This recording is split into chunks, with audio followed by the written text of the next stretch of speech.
Alright, YouTube, welcome back for another video. Larry Bird's most savage moments. Now, I know he got a lot of savage moments. And how he put it in a 8-minute and 29-second video, I don't know.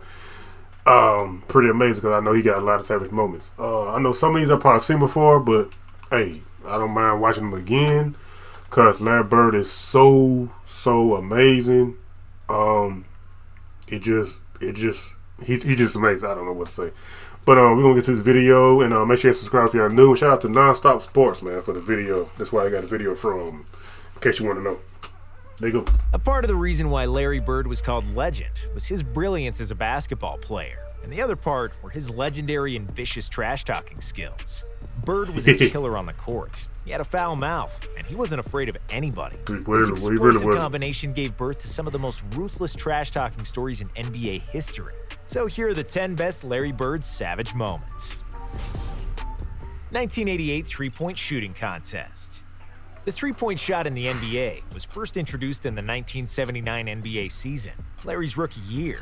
7 years later, at the 1986 All-Star Weekend in Dallas, the NBA brought the first official three-point shooting contest to the scene. Larry won it and repeated next year at the All-Star game in Seattle. In 1988, he was going for a three-peat in Chicago. Before the start of the contest, Bird entered the locker room, did not speak a word to the other competitors, and just took a good look at them. He finally said, "I'm just looking which one of you is going to come in second." The room was filled with silence, because they all knew what kind of a shooter Bird was. Of course, Larry would go on to win again, proving that he's the best shooter in the world. He won without taking off his tracksuit, famously raising his hand while the contest-clinching three was still in the air. Response to Craig Hodges. Craig Hodges was one of the best shooters in the 80s, and he competed in the three-point shooting contest with Larry each time Bird was participating.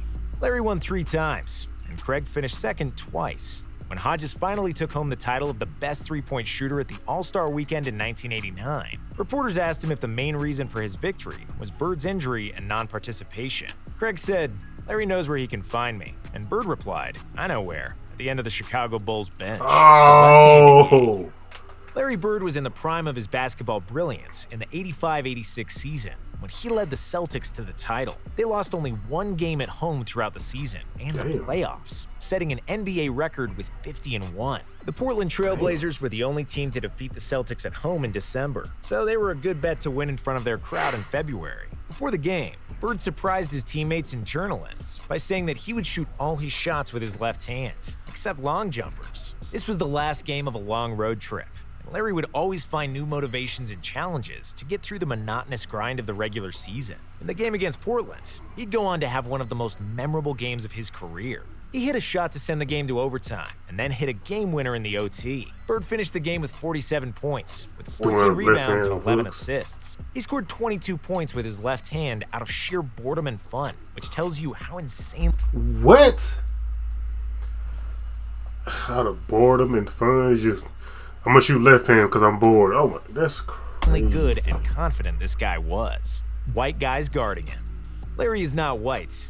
Larry is clear, said Bill Murray in Space Jam, while explaining Bird's athleticity. I remember that. Yeah. Larry Bird had skills for days. He was thinking the game 3 moves in advance. His jump shot was money. He was nimble at 6'9", but he wasn't by any means an athletic player. Bird suffered from WMCJ syndrome, which stands for white men can't jump, and he was aware of it. On one occasion, he called basketball a black man's game due to the natural ability and athleticism of African-American players. Because of that, he hated when the opposing teams would defend him with another white guy. Bird said that it was disrespectful to his greatness because he was dropping 30 and 40 on the most athletic players in the league. So if you put an unathletic white guy on him, that's barbecue chicken right there, in the trainer's lap. The highest scoring game in Larry Bird's career came in the 1986 season, in a game against Dominique Wilkins and the Atlanta Hawks. At the beginning of the first quarter, it was obvious that Larry is in the zone. He'd hit everything he threw to the basket, with the announcers repeatedly saying they were watching the greatest shooting exhibition in basketball history. Bird scored 60 on 61% shooting, 15 of 16 on free throws, hitting ridiculous shots over several players. During the game, he suddenly said, "in the trainer's lap," to Hawks players, which meant he would try to make a 3 from the corner near the opposing bench. He got the ball, made the shot, and one Hawks player who tried to guard him tripped over and fell exactly into the trainer's lap, just like Bird predicted. The Hawks bench was so amazed What? they were laughing and high-fiving each other, totally perplexed That's by Bird's crazy. brilliance. After that, they were fined by their coach Mike Fratello for cheering on the opposing player, tormenting Dennis Rodman. Dennis Rodman was one of the best defenders in NBA history, with quick feet, long arms, and a motor that never shut down. He was a pest, an annoying pest who never stopped guarding, provoking, and getting into everybody's face. And he used to be a nightmare for scorers around the NBA. However, when he was just starting out, he needed to get some schooling from Bird. After Larry scored 4 consecutive shots over Rodman, he opened his mean mouth and started destroying Rodman. Bird started yelling at Rodman's coach, Chuck Daly. "Who's guarding me, Chuck? Is anyone guarding me? You better get someone on me or I'm gonna go for 60. Even though Rodman was almost superglued to him in an effort to deny him the ball, Bird was at his sarcastic best. "I'm open. Hurry up before they notice nobody is guarding me." Merry effing Christmas. What? 1990. Larry Bird loved to play against the Indiana Pacers, where he was always greeted as a king. It was where the hick from French Lick grew up, made his first basketball steps, and took Indiana State University to the 1979 NCAA Finals. And the game Boston played against the Pacers played on December 26, 1990, will forever be etched in memory of the Pacers shooting guard, Chuck Rifleman Person. Before the game, Person said to the reporters, "Rifleman is in the building. I'm going bird hunting today." At the tip-off, Bird replied to Person that he has a Christmas present waiting for him. While Chuck sat on a bench during the game, Bird received the ball in the corner and shot a three-pointer. As the ball was flying towards the basket, Bird turned to Person and said, "Merry effing Christmas." The ball, of course, came in without touching the rim. Damn. Bench. The best teams in the NBA often coast through the regular season and can lose their edge and focus when playing against mediocre opponents. In one game against the Phoenix Suns, the Celtics lost a double-digit lead and were trailing by 2 in the final seconds. The Celtics had the possession, and they could tie the game and go to overtime, or win it with a 3. Larry knew his Celtics shouldn't be losing a game to the Suns, and he wanted to play no overtime. So he went to the Suns bench and told all the players and coaches what was about to happen. "Yeah, I'm going to bust a 3 on you guys and just go home. I'm tired of this." Man, Larry Bird was crazy, man. Damn. Surprisingly, he lived up to his word. As the ball was still in the air, he turned towards the Phoenix bench and yelled, "Told you so," as the ball was going through the net, calling his shot against Xavier McDaniel. Xavier McDaniel was one of the most notorious NBA players in the 80s. And on the courts, he liked to get physical, like Olivia Newton-John. Whoa, calm down, calm down. He was playing for the Sonics and the Knicks. Nobody was really messing with X-Man. However, Bird was not afraid of a scuffle, and there are multiple stories of Larry participating in bar fights during his NBA career. I believe it. In a crowded Supersonics arena, Boston and Seattle played a close game tied just 10 seconds before the end.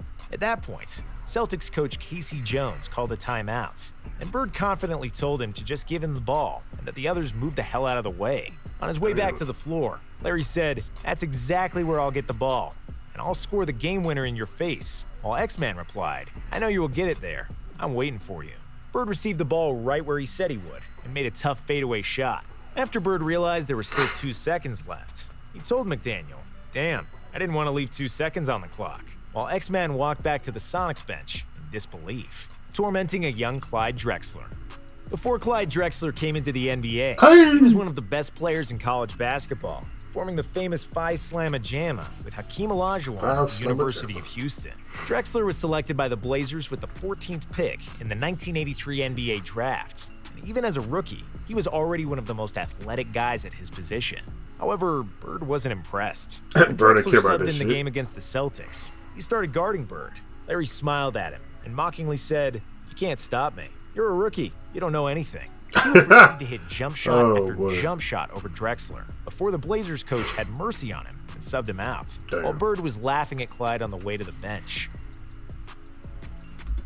Damn, that's crazy. Larry Bird was crazy, man. Like, he was a straight savage. No doubt about it. Damn. Bird didn't care what he said to anybody. He didn't care. That just showed how competitive he was. That's crazy, man. Didn't know what y'all think about these savage moments, man. I know some of these I already seen. Some of these I didn't know a thing about. It's still wild though.